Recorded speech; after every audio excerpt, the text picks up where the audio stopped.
Welcome everyone to yet another episode of special Andhadhun Chhattisgarh Roshan Chhattisgarh awareness series. आज हम यहाँ इकट्ठा हुए हैं आज फिर बात करने के लिए एक नए टॉपिक पे, नए मुद्दे पे, और ये मुद्दा है कैटरैक्ट सर्जरी का।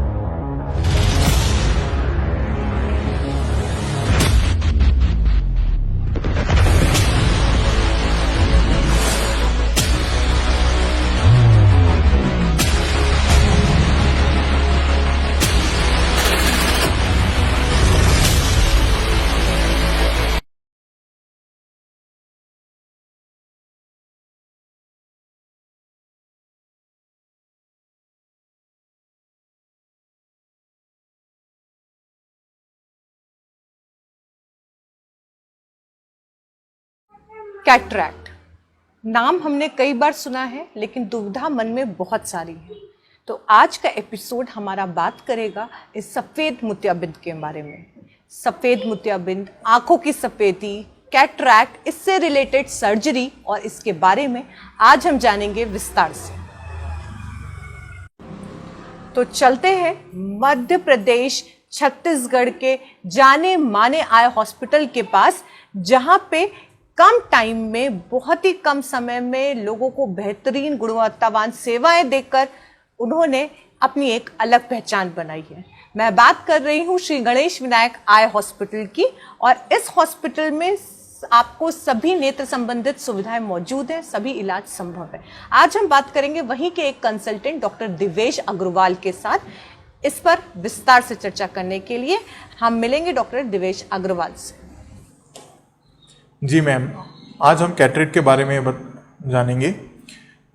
कैटरेक्ट, जिसको सफ़ेद मोतियाबिंद या फिर आंखों में सफ़ेदी आना भी बोलते हैं। तो कैटरेक्ट को समझने के लिए पहले हमें आई के कुछ पार्ट को समझना पड़ेगा। आई के मुख्य 3 पार्ट होते हैं। सबसे पहला कॉर्निया, जो कि शीशे की तरह क्लियर होता है। उसके पीछे लेंस, उसके पीछे पर्दा, जिसको हम रेटिना भी बोलते हैं। जब भी लाइट फोकस होता है तो वो कॉर्निया और लेंस से क्रॉस होके रेटिना में जाके फोकस होता है। अगर इस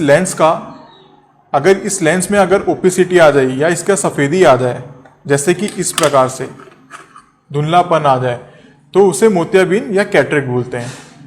जी, तो आपने हमें अभी समझाया कि कैटरैक्ट क्या है। इसके साथ ही मैं जानना चाहूंगी कि इसकी सर्जरी अगर करवानी हो तो वो कैसे होती है। हाँ जी मैम, तो पहले मोतियाबिंद का इलाज क्या है, कैटरेक्ट, इसका ऑपरेशन करना। तो ऑपरेशन में हम करते क्या है, जो सफ़ेद हो गया है लेंस, जैसे ये लेंस सफ़ेद हो गया है, तो इसको हम निकाल के इसकी जगह क्लियर लेंस लगा देते हैं। इसके 2 प्रकार से होते हैं। एक तो SACS, जो कि मैनुअल मेथड होता है, और एक मशीन से या फिर लेज़र से करते हैं। इसके मुख्य 2 प्रकार, पहला SACS, जिसमें इंसिजन थोड़ा बड़ा होता है, इसलिए हमें लेंस को साबत अंदर डालना पड़ता है। दूसरा फेको, जो कि लेज़र, इसमें इंसिजन बहुत छोटा सा होता है, इसलिए हम लेंस को फोल्ड करके डालते हैं।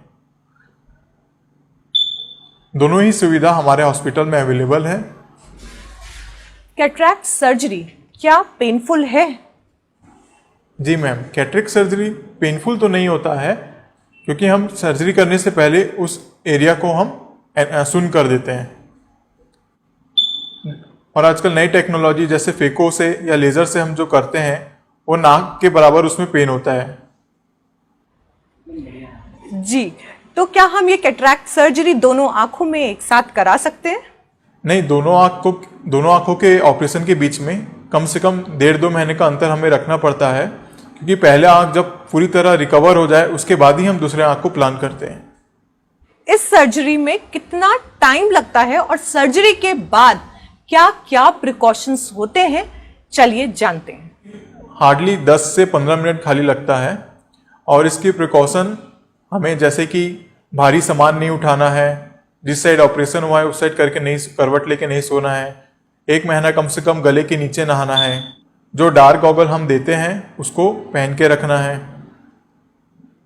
और जैसे कि अगर शुगर या BP वाले पेशेंट हैं तो उसको कंट्रोल में रखना है। ये कुछ बस बातों का ध्यान रखना पड़ता है, बाकी इतना मेजर सर्जरी नहीं है कैटरेक्ट। जी डॉक्टर साहब, तो इसी क्वेश्चन पे मैं अगला क्वेश्चन कुछ इस तरह लेना चाहूंगी कि ये कैटरैक्ट सर्जरी हमें कब करवानी चाहिए और इस कैटरैक्ट सर्जरी में कितना टाइम लगता है रिकवर होने में? अब जिसको मोतियाबिंद हो गया है, जरूरी नहीं कि उसको ऑपरेशन करना ही पड़े। हम उसके ग्रेड के अकॉर्डिंग उसका सर्जरी प्लान करते हैं। तो जनरली उसके मोतियाबिंद के पकने से पहले हमें करा लेना चाहिए। इसका रिकवरी वैसे तो हफ्ता 10 दिन में हो जाता है, लेकिन कंप्लीट रिकवरी होने के लिए 1.5 से 2 महीने का समय लगता है। बहुत अच्छा डॉक्टर साहब, इसके साथ ही last but not the least मैं जानना चाहूंगी, क्या कैटरैक्ट सर्जरी के बाद दोबारा रीअकर हो सकता है? जी, दोबारा रिकर तो नहीं होता है, क्योंकि जो हम लेंस डालते हैं वो एक आर्टिफिशियल लेंस है, तो उसमें फिर से सफेदी होने का कोई चांस नहीं है। लेकिन कभी देखा गया है जो लेंस है उसके पीछे एक पतली सी परत बन जाती है, जिसको हम आफ्टर कैटरेक्ट भी बोलते हैं। तो उसको हमें ऑपरेशन नहीं, बस एक छोटा सा लेजर की टेक्नोलॉजी से उसकी सफाई करनी होती है। Thank you so much for joining us today. अगली बार फिर से मुलाकात होगी अंधत्मुक्त छत्तीसगढ़, रोशन छत्तीसगढ़ की इस कड़ी में नई इंफॉर्मेशन के साथ। तब तक आप हमें यहीं देखते रहिए और हमारे पेज को फॉलो करते रहिए। Signing off for the day.